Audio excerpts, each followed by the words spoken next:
ಪ್ರತ್ಯೇಕ ಕೊಠಡಿಯಲ್ಲಿ ಡಿಕೆ ಶಿವಕುಮಾರ್ ಕುಳಿತಿದ್ದಾರೆ ಎನ್ನುವಂತಹ ಮಾಹಿತಿ ಸಿಗ್ತಾ ಇದೆ. ರಾಹುಲ್ ಗಾಂಧಿ ಕರೆಗಾಗಿ ಡಿಸಿಎಂ ಕೂಡ ಕಾಯ್ತಾ ಇದ್ದಾರೆ. ಯಾವುದೇ ಕ್ಷಣದಲ್ಲಿ ಡಿಕೆಗೆ ರಾಹುಲ್ ಗಾಂಧಿ ಬುಲಾವ್ ಕೊಡುವ ಸಾಧ್ಯತೆ ಇದೆ. ನೋಡಿ, ಈಗ ಎಲ್ಲಾ ಸಿದ್ದರಾಮಯ್ಯ ಅವರೊಟ್ಟಿಗೆ ಎಲ್ಲ ಹೈಕಮಾಂಡ್ನ ನಾಯಕರು ಊಟ ಮಾಡ್ತಾ ಇದ್ದಾರೆ. ಊಟದ ಜೊತೆ ಮಾತುಕತೆ ಕೂಡ ನಡೀತಾ ಇದೆ. ಇನ್ನೊಂದು ಕೋಣೆಯಲ್ಲಿ ಡಿಕೆ ಶಿವಕುಮಾರ್ ಇದ್ದಾರೆ. ಯಾವ ಕ್ಷಣದಲ್ಲಿ ರಾಹುಲ್ ಗಾಂಧಿ ಅವರು ಕರೀತಾರೆ, ಯಾವ ಕ್ಷಣದಲ್ಲಿ ಬೇಕಾದರೂ ಕರಿಬಹುದು.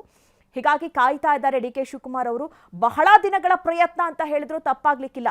ಮೊನ್ನೆ ಒಂದ್ಸಾರಿ ಹೋಗಿ ಒಂದಷ್ಟು ಕಾಲ ಮಾತನಾಡಿದ್ರು. ಅದು ಬಿಟ್ರೆ ಮತ್ತೆ ಅವರ ವಿಚಾರಗಳನ್ನ ತಿಳಿಸುವಂಥದ್ದು ಅಥವಾ ವ್ಯಕ್ತಪಡಿಸುವಂತಹ ಒಂದು ಚಾನ್ಸ್ ಡಿಕೆ ಶಿವಕುಮಾರ್ ಅವರಿಗೆ ಸಿಕ್ಕಿರಲಿಲ್ಲ. ಹೀಗಾಗಿ ಇದೊಂದು ಒಳ್ಳೆ ಚಾನ್ಸ್. ಹಾಗಾಗಿ ಡಿಕೆ ಶಿವಕುಮಾರ್ ಅವರು ಕೂಡ ಕಾಯ್ತಾ ಇದ್ದಾರೆ ರಾಹುಲ್ ಗಾಂಧಿ ಅವರೊಟ್ಟಿಗೆ ಮಾತನಾಡಬೇಕು. ಈ ವಿಚಾರಕ್ಕೆ ಸಂಬಂಧಪಟ್ಟಂತೆ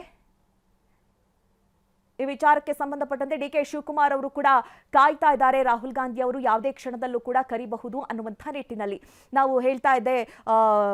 ಮಾಧ್ಯಮಗಳ ಜೊತೆ ಮಾತನಾಡುವಂತಹ ಸಂದರ್ಭದಲ್ಲಿ ಕೆಲ ನಾಯಕರು ಸಿಎಂ ಸಿದ್ದರಾಮಯ್ಯರೇ 5 ವರ್ಷ ಸಿಎಂ ಆಗ್ತಾರೆ ಅನ್ನುವಂತಹ ಮಾತನ್ನ ಹೇಳ್ತಾ ಇದ್ರು. ಒಂದ್ ಕಡೆ ಡಿಕೆ ಶಿವಕುಮಾರ್ ಪರ ನಾಯಕರು ಅಥವಾ ಶಾಸಕರು ಇಲ್ಲ ನಾಯಕತ್ವ ಬದಲಾವಣೆ ಆಗುವಂತ ಚಾನ್ಸಸ್ ಇದೆ. ಒಂದೊಂದು ಡೆಡ್ ಲೈನ್ ಅನ್ನ ಕೊಡ್ತಾ ಬಂದಿದ್ರು. ಅಂದ್ರೆ ರಾಜ್ಯದಲ್ಲಿ ಆ ವಿಚಾರಕ್ಕೆ ಕುರಿತಂತೆ ಸಾಕಷ್ಟು ಚರ್ಚೆಗಳು, ಊಹಾಪೋಹಗಳು, ಒಬ್ರಿಗೊಬ್ರು ಮಾತನಾಡೋದು ಅಥವಾ ಒಬ್ರಿಗೊಬ್ರು ಕಾಲೆಳ್ಕೊಳ್ಳುವಂತಹ ನಿಟ್ಟಿನಲ್ಲಿ ಒಂದಷ್ಟು ನಾಯಕರ ಮಾತುಗಳು ಕೂಡ ಕಾಂಗ್ರೆಸ್ಗೆ ಮುಜುಗರವನ್ನ ತಂದೊಡ್ಡುವಂತಹ ಕೆಲವೊಂದಿಷ್ಟು ಪ್ರಸಂಗಗಳು ಕೂಡ ನಡೆದಿತ್ತು.